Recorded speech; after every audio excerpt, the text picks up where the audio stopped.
I watch in March. Now, March is a special month for me because one, well, it's my birthday month, so I'm an Aries. Yeah, cool. All about that stuff.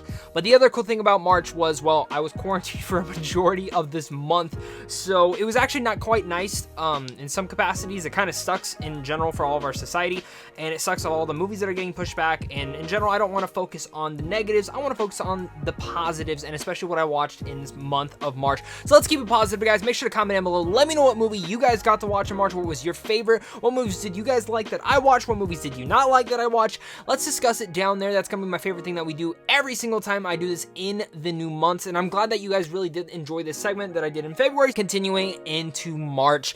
So let's just move into the first movie I watched this month, which is The Banker.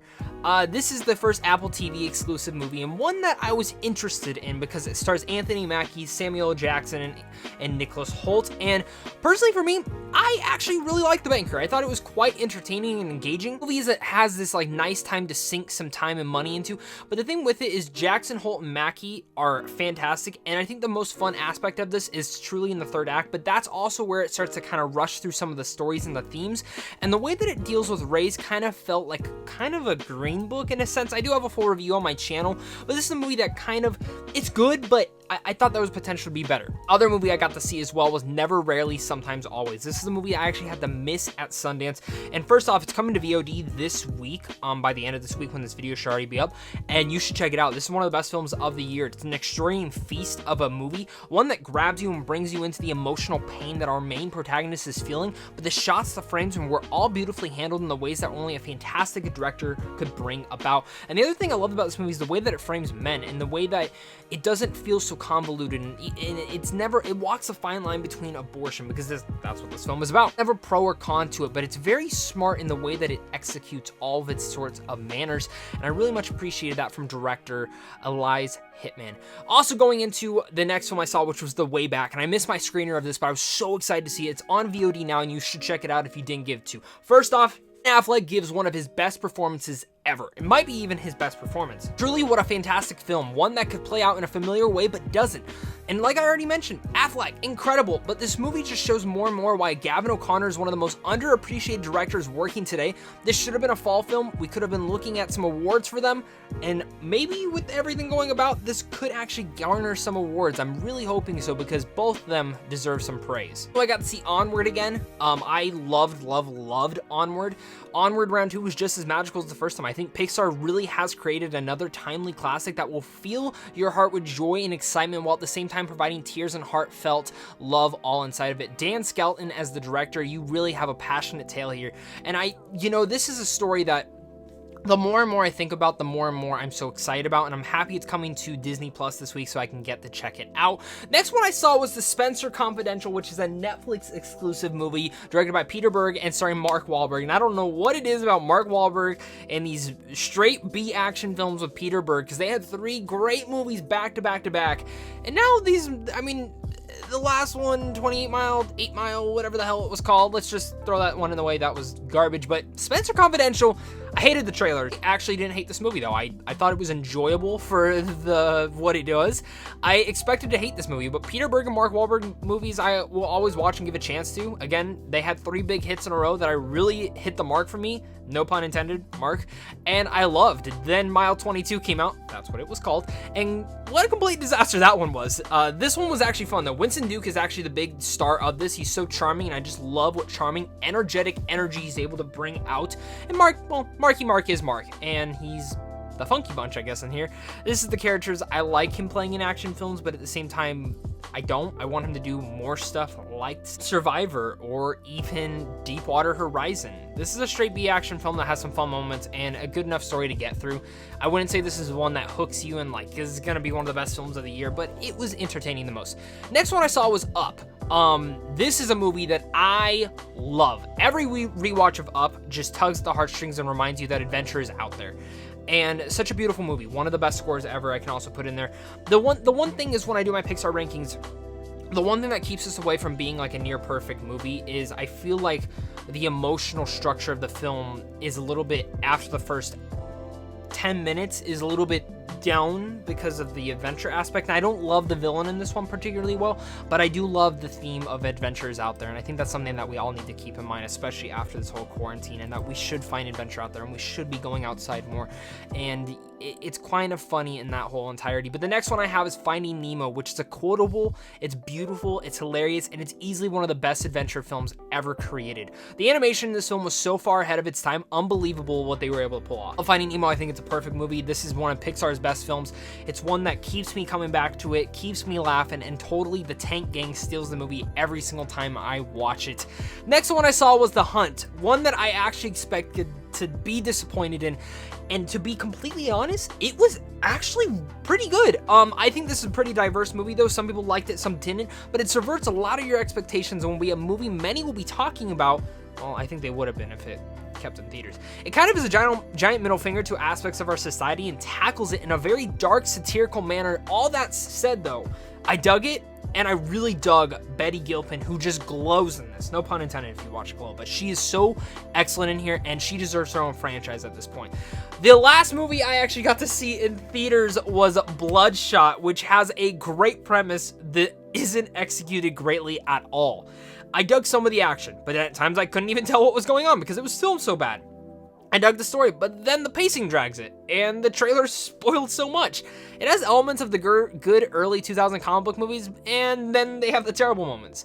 You know, this is a very tricky movie because I really wanted to watch it, I really wanted to like it, and it just didn't become good. And even speaking of another one, I saw this one, and this is one that's actually kind of soured me a little bit more that I've watched and thought about it, and this is coming from someone who's a film critic and also a Christian.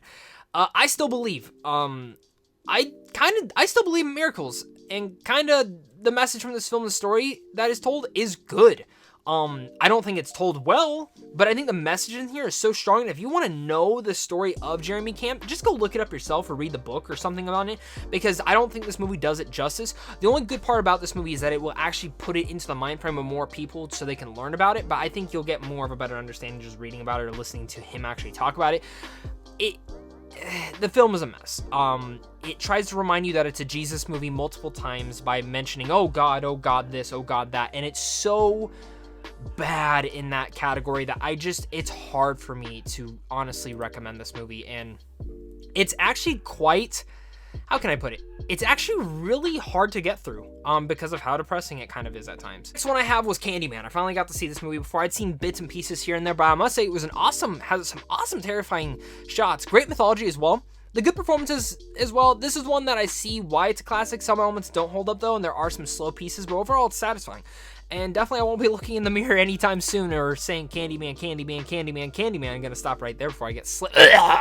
Just kidding, guys. The next one I saw, though, was a movie that I've been dying to see, and it was a Hulu exclusive. They actually dropped it on Hulu early, and that is Big Time Adolescence. This is such a surprising movie. When I saw the trailer, I thought this could be good, but it was even better than good. This was a great coming-of-age story that really hits a different avenue and story. I love any different types of coming-of-age stories that we are actually getting in our world. And I love how this one touches on a different life that we haven't seen before yet. The older mentor teaching his not so great ways to a younger kid. We've all had that mentor. I know I did. But I really enjoyed this one, and I'm so happy that Hulu decided to drop this a little bit early for all of us to enjoy, because I think we needed it.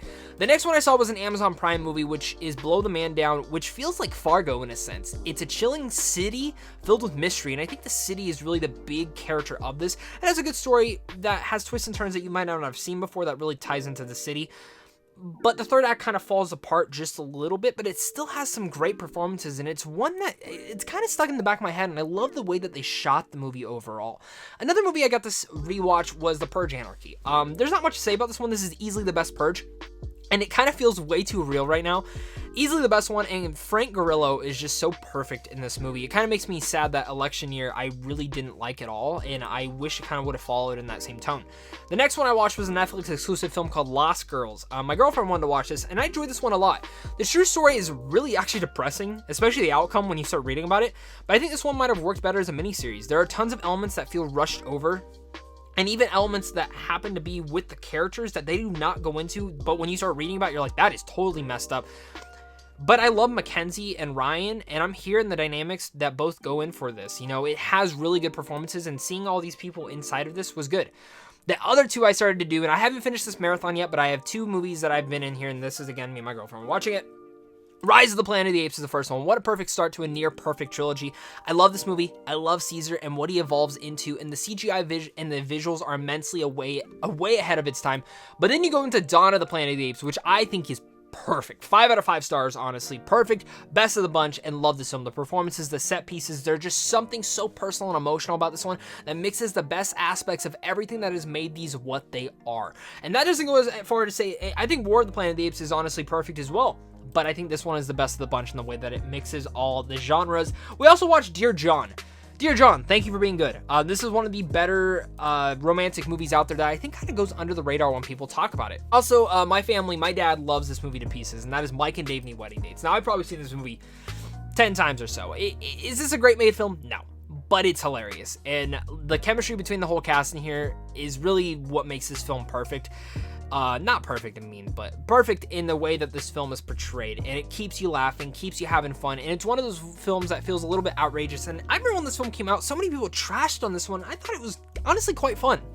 I think Zac Efron and Adam Devine are just absolute stars, and then Aubrey Plaza is a god when it comes to comedy and all of its aspects. And Anna Kendrick, I mean, what can I say? Anna Kendrick is Anna freaking Kendrick. Also got to see Looney Tunes back in action. I was gonna watch Space Jam, but I decided to watch Looney Tunes back in action because I miss these kind of films where it's 2D cartoon animation mixed with live action. I want more of that, and that's why I'm actually excited for Space Jam 2, and that's probably really the only reason I am. Also rewatched Good Time because, well, I love Uncut Gems, and Good Time for me, I actually think it's perfect. It's chaotic, it's insane, it's really dirty and gritty, but enthralling crime drama. I love what the Safdies are doing, and I cannot seriously wait for the next project, but I'm really just so excited to see Pattinson as Batman. He's just perfection in this film, and gave easily the best performance from that year, and one of the best of the last decade. I'll even go as far as to say, I think Good Time, I like Uncut Gems more as a film, but I think Good Time, I think Robert Pattinson still gives the better performance between him and Sandler, but it's pretty close when it comes down to one of them. I also finally finished the miniseries The Outsider. Now, I loved the first 3 episodes, are truly a masterpiece. And it has one of the most tense, uncomfortable, and unsettling atmospheres ever created in a show.